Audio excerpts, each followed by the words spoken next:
people's relationships if you don't bother getting them a gift at all. And I've just got one counter to that.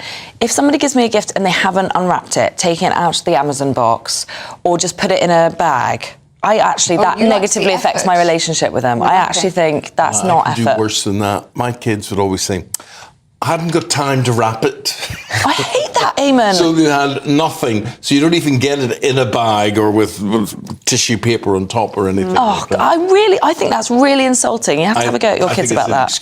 What about when, so I do this where, if I'm sending gifts to like my cousin's kids, I'll say, look, I've ordered it on Amazon, it's coming, but you'll need to wrap it for me. Because what am I supposed to do? Have it delivered to my house, wrap it, then send it again? I haven't got time for that. That's where the effort is. It's a waste of time too, isn't it? Just clicking a button. Is a huge problem. Yeah. And to find someone that will actually wrap for you is the key to life. Exactly. That's why it's so important. It shows you really love someone, because everyone hates wrapping. It's true. And it's so time-consuming.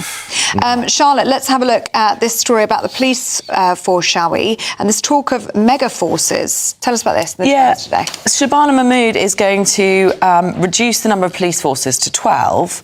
So there'll be kind of big regional police forces.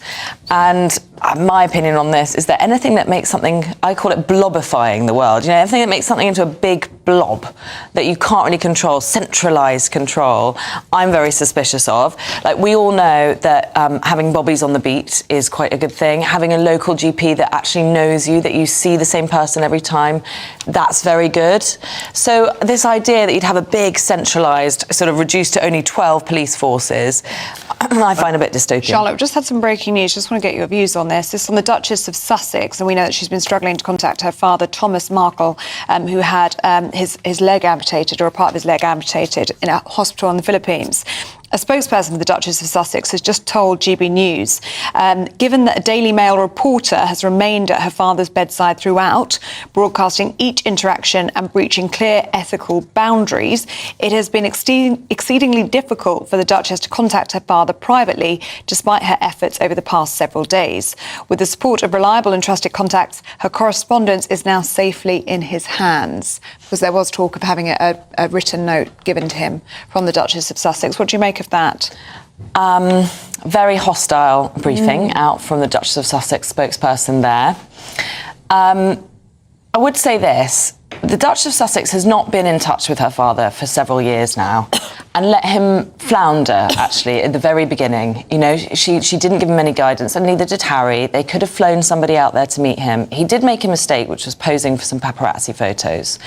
And that was an error, and it was a grave betrayal of trust. But the man was completely and utterly clueless. He was not expecting one day to turn around and find his daughter had married a prince. Now, they left him to deal with that alone, and he dealt with it badly. And then they've left him for the subsequent 7 years. And in that void, you know, he's formed friendships. And, you know, one of them is with a journalist from my newspaper. And, you know, but what is the man to do? He's a very lonely man. He's living in the Philippines. And really, he just had no way of reaching out to his daughter, and he's absolutely been desperate to reach out to his daughter. And he ended up speaking to all forms of the media, newspapers and television channels, out of desperation, because she completely and utterly ghosted him. So, you know, I think it's a bit unkind now to swoop in and say, how dare he have a friendship with a journalist. Happens all the time. You know, actually, the royals have friendships with journalists. Well, I would be furious. I'm sorry. If my dad and I had issues that was none of anyone's business, and then he went to the paper and said he won't talk to me, I'd be like, well, I'm definitely not talking to you now.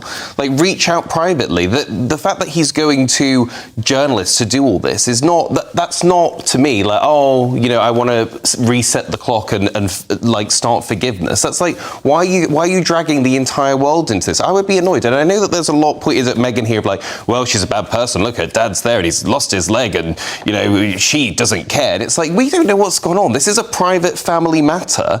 And I think, you know, there are a lot of people that don't speak to their families. It doesn't mean that they're bad people. There's things that have gone on that none of our business, and that's it. So I don't like this kind of like pointing at Meghan and Harry to try and say they're bad people over this. Like, we don't know what's happened between these people. Well, there you go. GB News understands that Thomas Markle has received a letter from the Duchess of Sussex. We'll bring you any more updates as we get it here on GB News.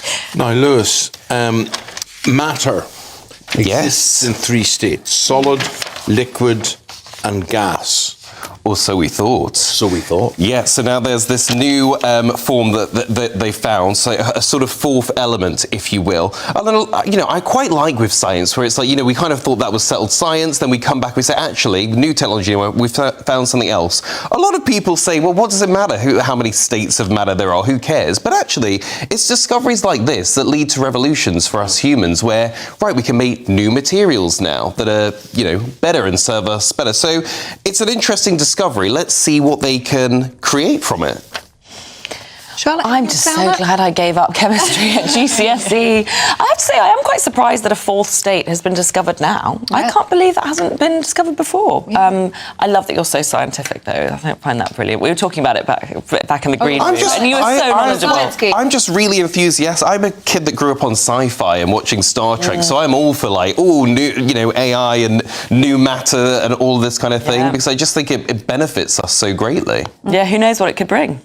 Lewis, let's stick with you actually and look at this story. The Premier League of Monogamy. This is in the Times this morning. Yeah, this is quite an extensive study. They're It is. trying to figure out where humans sit in the monogamy table. Apparently, humans are 66% monogamous, and we're in 7th place amongst other. It was just done on mammals, so they didn't consider snakes in this or anything like that. But. Look, I think there's always been this debate, right, around monogamy. Is it that actually we're socially conditioned through religion and marriage that actually we should remain monogamous, and is it really a natural state? And the debate will continue. I think the main thing is people just need to be honest. I run an advice column. People will write into me on kind of topics around this thing, and it's just, for me, it's always about being honest. If you don't want to be monogamous, that's totally fine. Just make sure your partner knows that, so you're not. You're not putting yourself or them in a uncomfortable situation. And I think it's interesting in the podcasting world, which I obviously do a lot of work in. There's a big thing about a year ago about actually maybe the human beings are supposed to be monogamous for 7 years, because apparently there's some science behind. That's enough time to kind of get have a child and get them to a decent age. And then actually, there's the 7-year itch is like a big thing. They're saying there may be some science behind that. Is actually we like to be monogamous for a bit. So it's interesting. I mean, it's each to their own, right? Whatever you want to do. I thought it was very cute that the Californian deer mouse is number 1 in the rankings of faithfulness. And I think the African wild dog is number 2. And the name African wild dog makes you think not very monogamous. Not monogamous. Turns out pretty monogamous. 85% monogamous. Yeah, and bottlenose dolphins, who you'd think would be really, really cute. Yeah. And mate for life, no. Bottom 10, 4.1%. They'd break your heart. Yeah, dolphins run wild and free, apparently. Oh well. So there you go, now you know. And of course, they're in the mammals list because we've learnt that in biology. One subject that did pay attention. A lot of science this morning. Yeah. You say dolphins run wild and free. Yeah, dolphins aren't monogamous. Only 4% of them are faithful. Have you ever touched a dolphin? Yes. Not very So nice. smooth. It's not smooth. Oh, my one was smooth. I think you're telling fibs. I did. I The thing is, touched it dolphin looks smooth, in but the when t- you touch a dolphin, it's very rough. Oh, my one was quite nice. Where were you touching dolphins? In the ocean. Oh, they were wild and free. It's a real dolphin. I was in Have you ever touched a dolphin? I've never touched a dolphin, but I do know that of all the animals, they know that there's plenty more fish in the sea. Oh, very good, Charlotte. Boom, boom. Yes, very good. Proud of myself for that one. Let us know what you think of any of those stories. gbnews.com/you'll say. Thank you very much, Charlotte and Lewis. We'll see you in about 45 minutes' time. Let's get checked now on the weather, shall we? Because Storm Bran is still out there. Still Yellow out weather there warnings for a in while place. at least. Let's get all the details.